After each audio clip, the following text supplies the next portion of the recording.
talk about team dynamics and delegating. When should you hold the grip? When should you take back it a little bit and loosen up the grip? I'm Margot Massery, your Horfeld CFO, and I want to talk about this for a few minutes with you so that you can really implement the CEO mindset and now pull it all together with delegating to your team. The key to this is to really see the skills with each of your team members. Now, it could be that a skill is completely absent with a team member, but yet you want to give them the task. It becomes very challenging in that area because they don't have it at all, and you're going to need to be that step-by-step player to them to coach them through it. However you decide to do it, it's something that you need to pay super attention to when you're delegating to your team. Now, with delegating, it becomes a recipe. It's like chocolate chip cookies. At the end, we all want a ton of chocolate chips, right? We just want the end result. But we lose sight of what the core value of what we have with that task, which is important to keep in mind.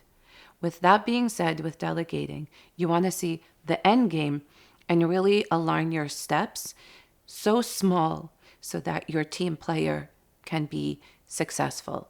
We are a success as long as our team is a success. And I keep saying the micro steps, I keep saying the small steps, because what happens is that if we step over the parts that help us, we really fall down that ladder. So the key to delegation is really seeing that end game and working yourself backwards and coaching them along the way. Now, the big question to close this is, how much should I delegate? Should I not delegate? Now, they're all valid questions, and I get this all the time. You should delegate what you're comfortable with and begin from there and increase along the way so that you and your team build that trust level together. That is really the key. I do that with all my team players. We start with one step and then we increase and go more and go more.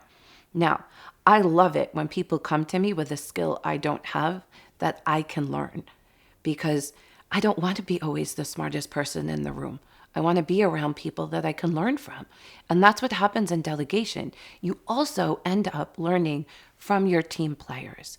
When you learn from your team players, what happens is you realize more of their true colors in the pros and the cons. It can bring out both, which is why this part is so important.